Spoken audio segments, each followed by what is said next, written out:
That's right. Back at it again, Full Custom Hot Dog here, doing another Blu-ray review. And today, we're going to be talking about the film Scared Stiff from 1987, originally released as The Masterson Curse, and I think is known in some countries as Relic or The Relic. I don't know. Released by Arrow Video, and like I mentioned, out from 1987. I'm not sure how old this release is, but before we get into the nitty-gritty of the film itself, let's talk about what is on the disc. So, we've got a brand new 2K restoration of this film that near nobody has ever heard of. Let's see, we've got brand new audio commentary with director Richard Friedman and producer Dan Bacaner and film historian Robert Ellinger. Pretty solid overall. They just do some of the details, and it's kind of funny because every time someone's like, oh, where's that prop? I think it's the director who's going, oh, I want that. Oh, I want that. We've got Mansion of the Doomed, a making of Scared Stiff. It's a documentary that's about a half hour long. Pretty good. Everyone's talking about their experiences, which was nice to see a lot of the people in the movie. I always like all those.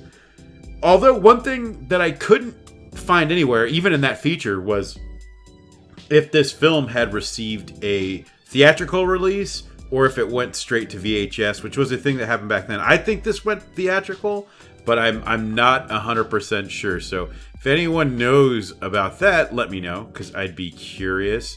I think somebody said when they were looking for the rights that it was that they were with Orion, so I would think that got a release, but I'm not too sure. They said they had to follow some chain to find out who even owned this movie. We've got an interview with the composer Billy Barber, and that's something that you tend to see a lot, so it's not necessarily out of the ordinary. But the track on here, the main track, is pretty solid, so I think that's sort of what helped get its cult status.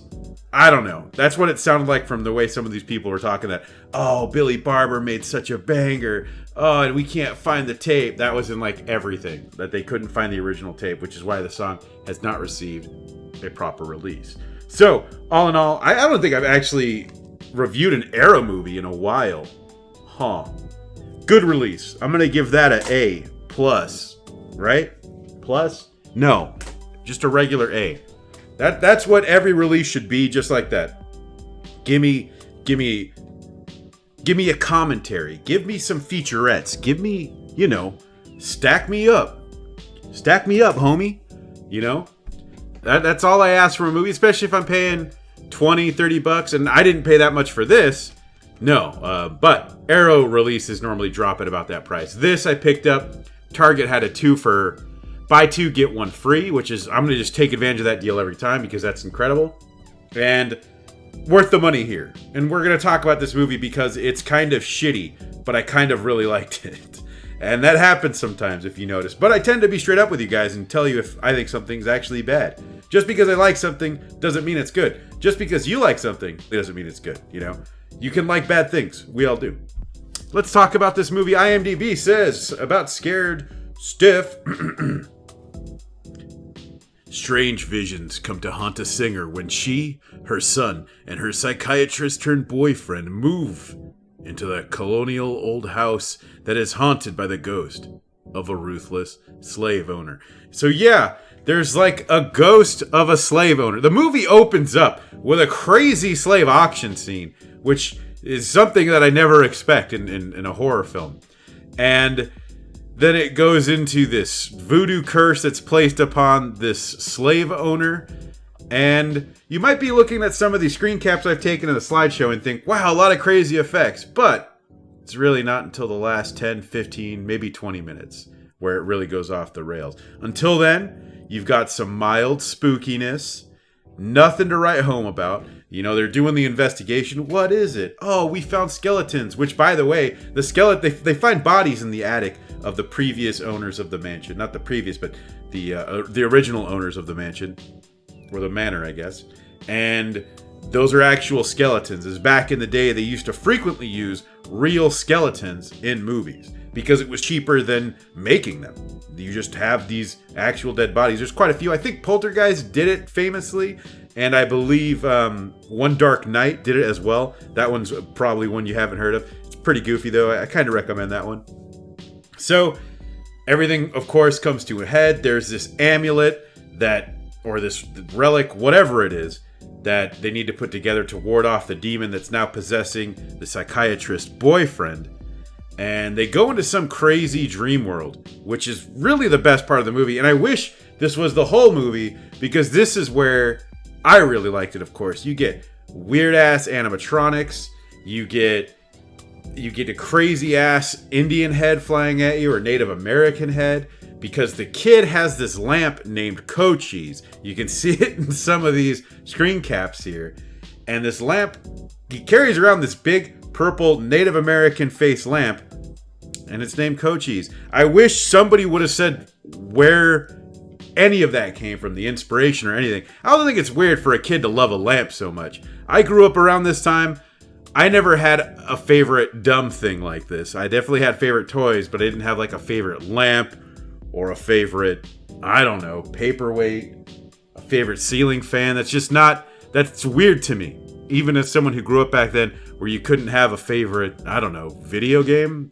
What the hell am I even saying anymore? It's just super weird. And then this crazy lamp. And so anyways, in the dream world, the crazy Native American face slime flies down the hallway. And you've got a crazy corpse that looks like something from a Disney ride or something. Or it looks like it's from a whole other movie. You get a guy unzipping his brain, crazy death of a demon thing, and it's cool. This is the movie that I wish was an hour and a half. Now, you're wondering, Hot Dog, why'd you like this then? And it reminds me of another movie that I really enjoy that's also kind of a piece of shit, called Joey, or Making Contact in the U.S. It's a German film directed by Roland Emmerich. It's one of the first reviews I've ever done, and it's uploaded on this channel. So if you want to know what that's about, check it out. That one's completely stupid. A little more competent. I wouldn't say competent. A little more interesting than this. It was Roland Emmerich's first big budget film. And so in that one, you get like Darth Vader, a talking cheeseburger, a rip-off E.T. in a trash can, talking robot. It's like the stupidest combination of everything. This kid has psychic powers, but there's a lot of similarities I noticed between those two movies. Here we have Cochise the Lamp, which is easily one of my favorite horror props now of all time. In Making Contact, you have this boy and his stupid telephone, and I guess his dumbass talking robot. Both of these movies are incredibly terrible, but there's kind of something endearing about both. And I don't know if it's that Making Contact hits the nostalgia muscles so hard that it makes me like this by reaction because it reminds me so much of it. I don't know. If you've seen both, you tell me. Maybe I'm wrong, but they definitely feel like two sides of the same coin, or even the best and worst double feature you could ever have. That's my opinion, though. But at the end, I like this movie. And like I mentioned, despite its faults, despite being slow, it's got a cool little soundtrack. There's a lot of work and money that went into this that I don't think they really explained either. Because, again, the effects are great. And it's not something like Spookies. If you haven't seen The Spookies is an 80s flick that has some of the greatest special effects, probably around that time, I would say. Especially for being an independent film.